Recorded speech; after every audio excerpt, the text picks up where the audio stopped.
If you were left alone in a Viking settlement at dawn, how long would it take you to realize that something was deeply wrong? Maybe a few minutes. Silence would be the first clue. Not the tranquil silence of modern nature, but an attentive silence, almost vigilant. No wasted sound, no purposeless movement. Only the wind gliding between low earthen buildings, the distant creaking of damp wood, and the constant smell of smoke that never completely disappears from the air. Popular perception suggests that living among Vikings meant facing bloody battles or freezing storms. Modern narratives insist that survival depended on physical strength, courage, or skill with a sword. But historical truth is more uncomfortable. You wouldn't fail because of a lack of bravery. It would fail because it wouldn't understand the environment. A Viking settlement was not merely a place where people lived. It was a collective organism shaped by centuries of trial, error, and extreme adaptation. Every house, every animal, every tool, and every daily habit existed as part of an invisible system that kept them all alive against a hostile world. Nothing there was accidental. The buildings were positioned according to the prevailing winds. The entrances were low, not for simplicity, but to prevent cold air from entering. The constant smoke was not a sign of discomfort. It was protection. It dried clothes, preserved food, and created a barrier against the humidity that slowly destroyed the human body. Without realizing it, you would start making mistakes immediately. He would breathe too fast in the cold air. He would walk without conserving energy. He would touch metal objects without protection. He would remain still for excessive periods of time, believing he was resting, when in reality he would be allowing his body to lose heat irreversibly. The danger would not announce itself. It would accumulate. The Vikings didn't survive because they were stronger than other peoples. They survived because they learned to think like the weather. They observed the behavior of the ice, the sound of the wind against the wood, the way the snow accumulated on the outer walls. For them, the environment wasn't just a backdrop, it was a teacher, an enemy, and an ally all at once. And this is where the myth begins to crumble. Life in a Viking settlement did not revolve around war. The greatest battle took place every day, within their own homes, against invisible forces, loss of heat, lack of light, food spoilage, silent diseases brought on by constant dampness. The engineering of survival began even before sunrise. Upon waking, no one simply started the day. The fire needed to be carefully rekindled from the embers of the previous night. Lighting a flame from scratch was too costly in terms of energy and resources. Ashes were saved as if they were precious tools. Every inch of wood had a designated purpose, months before it was used. You would notice something disturbing.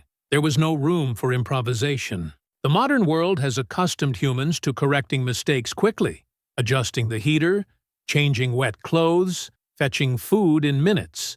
In a Viking settlement, a single small mistake could start a chain of irreversible consequences. Getting your boots wet meant losing mobility. Losing mobility meant not being able to work. Not working meant consuming resources without producing anything. And consuming without contributing was something that no isolated community could sustain for very long. Survival there was not an individual matter. It was social mathematics. Even the positioning around the fire followed silent hierarchies.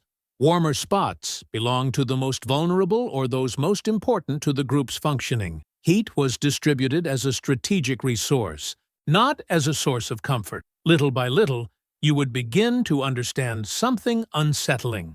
The Vikings were not trying to dominate nature. They were trying not to get kicked out by her. The entire settlement existed in a permanent state of negotiation with the environment, as if each winter were a renewed test of belonging. Nothing was guaranteed. No season was predictable. Each year demanded constant adaptation.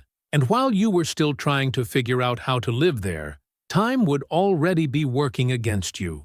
Because the real challenge wasn't surviving a storm. It was about surviving the routine, the continuous cold, the prolonged darkness. The daily discipline needed to stay alive. Before the end of the first day, Fatigue would begin to accumulate in a way unfamiliar to a modern body. Not muscular fatigue, but mental fatigue, the result of constant attention, calculated decisions, and a complete absence of automatic comfort. At that moment, the first silent revelation would emerge. The Vikings were not extraordinary because they faced extreme dangers. They were extraordinary because they learned to live within them without ever relaxing. And that raises an uncomfortable question. If you only had 24 hours there, how much of the invisible knowledge necessary to keep breathing would you actually possess? The answer begins to emerge when we look at what sustained the entire settlement. Not the weapons, nor the ships, but the engineering is hidden within everyday life itself. From a distance, a Viking settlement might seem simple. A few elongated houses, rudimentary fences, animals slowly moving among structures of wood, darkened by time. Nothing there would resemble the organized cities that the modern world associates with advanced civilization. To an untrained observer, it would seem merely a resilient village trying to survive the northern climate. But that impression would disappear as soon as the day actually began. Because the settlement didn't awaken, it activated. Even before the sun fully rose on the horizon, when the light was still blue and weak, silent movements were already reorganizing the space. Doors opened just enough to preserve the interior warmth. People left quickly, carrying out specific tasks, almost without exchanging a word. Communication there did not depend on explanation. It depended on predictability. Each individual knew exactly what needed to be done because survival did not allow for daily improvisation. The functioning of the village resembled more a mechanism adapted to the environment than a spontaneous community. And that's where you would start to fail. In the modern world, waking up means choosing the rhythm of the day. In a Viking settlement, the rhythm was already defined by the weather, the season, and the resources available. There was no freedom to decide when to rest, when to work, or when to eat. Time belonged to the environment. The main threat wasn't the extreme cold, but the energy imbalance. Every action needed to produce more benefits than calories consumed. Wandering aimlessly was a waste. Working inefficiently was a collective risk. The fundamental economy was not money.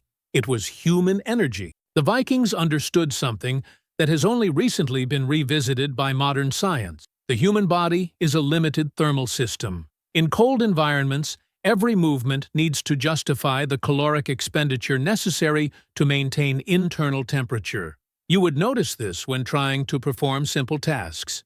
Chopping wood required specific techniques to avoid excessive sweating. Sweating meant damp clothing. Damp clothing meant accelerated heat loss, and heat loss initiated a slow process of hypothermia that was rarely noticed in time. Working too much could kill you. Working too little, too.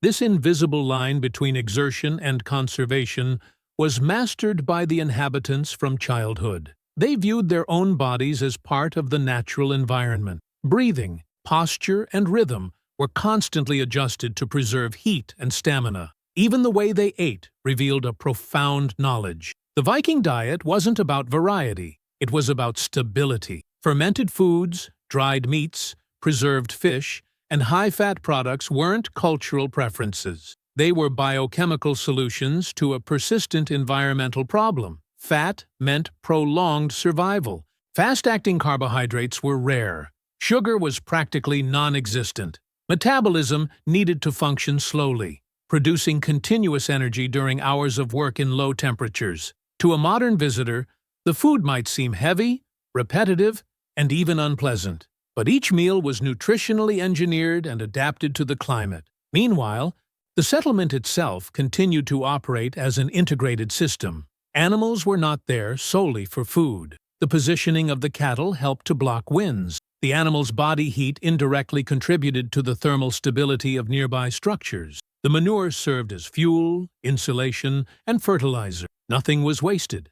Everything had multiple functions. And slowly, you would realize something disconcerting. There was no clear separation between nature and technology. The settlement was technology. The houses breathed. The soil was manipulated for water drainage. Paths were chosen not for the shortest distance, but for protection against prevailing winds. Even the way snow accumulated around the buildings was part of the design. The snow acted as natural thermal insulation. That wasn't improvised survival. It was advanced environmental engineering without industrial metal, without electricity, and without formalized scientific theory. While you were still trying to understand the invisible rules of that world, another challenge would begin to emerge, an enemy less obvious than the cold. Psychological isolation.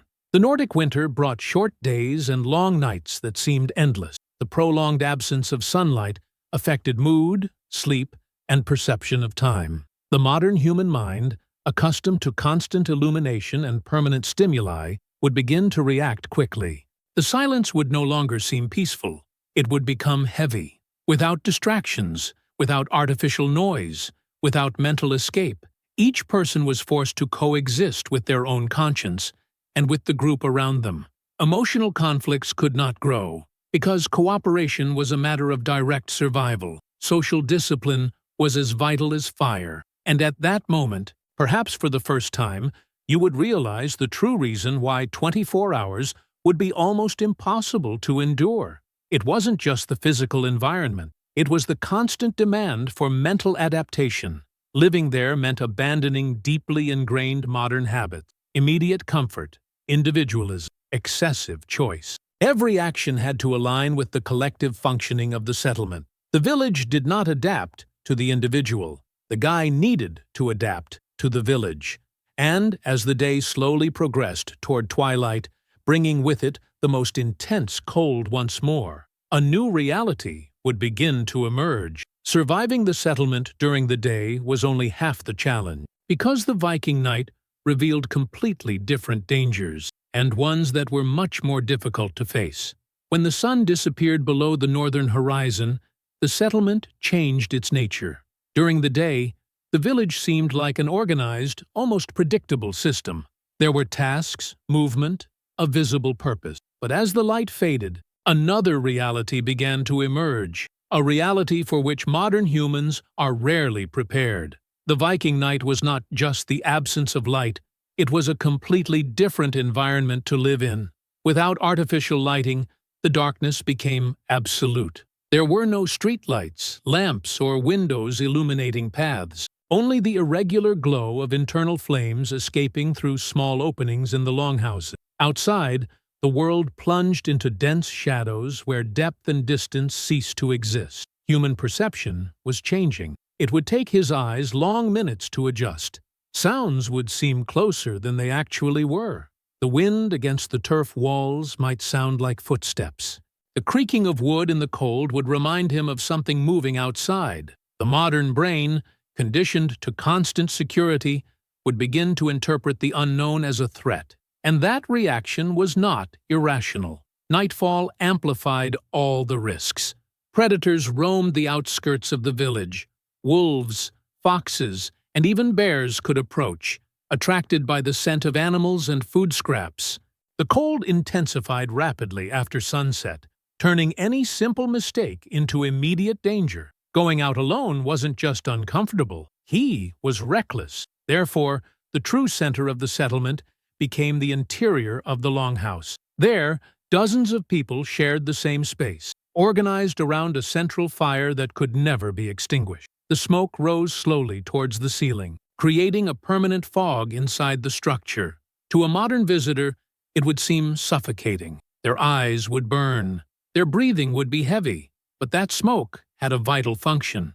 It dried the air, preserved food hanging from the beams, and kept insects and parasites away. It was only uncomfortable for those who didn't understand its purpose. Comfort was never a priority. Survival has always been the goal. Sitting there, you would begin to notice something curious. No one remained idle. Even during the night, hands were constantly at work, repairing tools, preparing clothes, braiding ropes, maintaining fishing or agricultural equipment. The night was not a time of complete rest. It was a silent preparation for the following day. This routine revealed a profound understanding of time. The Vikings knew that winter could not be defeated in isolated battles. It was faced through thousands of small actions accumulated daily. Each stitched thread was an extra layer against the future cold. Each tool repaired prevented wasted energy weeks later.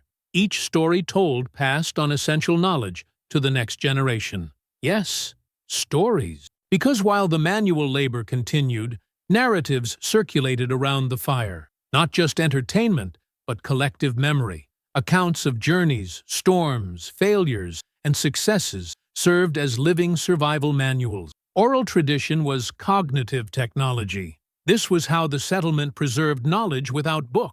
You would then realize another invisible challenge. Living there required constant attention to the group. Silences had meaning. Gazes communicated decisions. Each person's position in the space reflected respect, experience, and social function. The individual was not the center of their own existence. The group was. For someone accustomed to modern autonomy, this dynamic might seem restrictive, but in the Viking context, it reduced risks. Shared decisions avoided fatal errors. Accumulated experience replaced individual trial and error. As the fire slowly died down and the village prepared for sleep, the cold reached its most severe point. And then came the most critical moment of the 24 hours. Sleep. Modern sleep is associated with rest.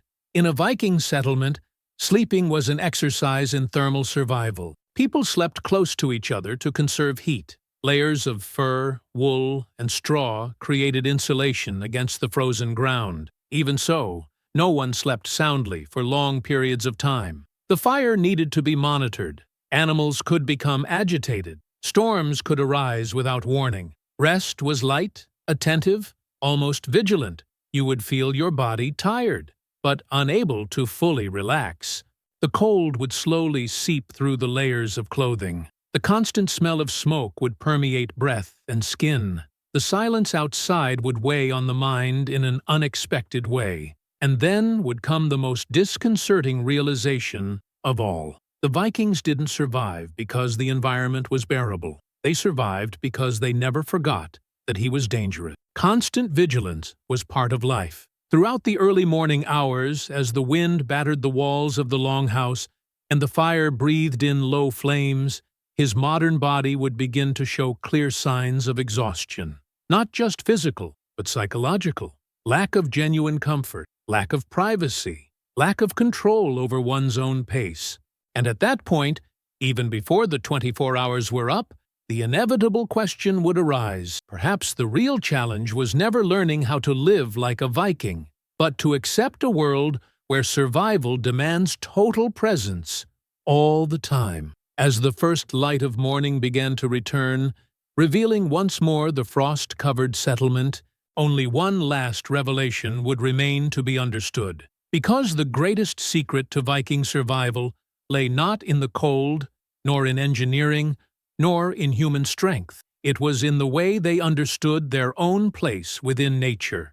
Morning arrives slowly at the settlement, not as a comfortable restart, but as an inevitable continuation of the silent struggle begun centuries before. The dim light glides over turf-covered rooftops, revealing frozen marks of the night, hardened footprints in the ground, vapor rising from the breath of animals, ice forming fine patterns on the edges of the wood. Nothing there conveys triumph, just continuity. After just one night, the modern body would already be different. Muscles stiff from the constant cold, the mind slower, still trying to adjust to the absence of artificial stimuli. The simple act of getting up would require conscious effort. And then the most important realization emerges. The Vikings didn't wake up expecting comfort. They woke up expecting responsibility. Each new day represented not an individual opportunity, but the renewal of a collective pact with the environment. To survive meant proving once again that they belonged to that place, not by conquering nature, but by keeping pace with its relentless rhythm. The modern idea of independence simply didn't exist there. No one could survive alone. The settlement functioned as a single living entity. The fisherman depended on the farmer. The farmer depended on the blacksmith. The blacksmith depended on whoever tended the fire. Each function was an invisible cog in a system larger than any individual. If one part failed, all would feel the impact. And that's why you probably wouldn't last 24 hours. Not for lack of courage, but because the modern world has taught us something profoundly different, that the environment must adapt to human beings. Central heating, constant light, readily available food, personal isolation, all create the feeling that survival is automatic. For the Vikings, survival was never automatic. He was aware. They observed the wind before deciding to go out to sea. They sensed the change in the air before storms. They knew the behavior of animals, the rhythm of the seasons, the exact weight of the approaching winter. They did not live separate from nature. They lived integrated with it. Viking engineering wasn't just about ships or weapons. It was part of the way of life, in choosing local materials, in architecture that breathed along with the climate. Through daily discipline, he transformed simple habits into tools for survival. Today, archaeologists are finding remains of these villages buried beneath the Scandinavian soil, house foundations, fragments of tools, animal bones, traces of ancient fire. But the objects themselves aren't the most impressive thing. It is the invisible knowledge that they represent, a kind of knowledge that couldn't be written in books because it needed to be lived every day. A profound understanding that humankind is not the center of the natural world, but just another species trying to find balance within it. Perhaps that is the greatest distance between us and them. Not the technology, but the relationship with the difficulty. The Vikings accepted discomfort as part of existence. The cold was not unfair. Scarcity was not a mistake of the world. Nature owed no explanations. Survival meant continuous adaptation without expecting things to be easy. And when imagining those people walking through the village again, resuming their tasks under the cold northern sky, an inevitable reflection arises. Perhaps the Vikings' true strength was never physical. Perhaps it was the ability to live fully aware of human frailty and yet continue building, navigating, and existing in one of the most demanding environments on Earth. Because, in the end, the history of Viking settlements isn't just about the past. She reveals something about the present. The more comfortable the world becomes, the less we remember that survival has always been a learned skill, never a guaranteed one. And perhaps the most important question isn't why you wouldn't survive 24 hours there, but what do we lose by failing to learn to live with the world instead of just within it? To continue discovering the secrets that history almost erased, subscribe to the channel.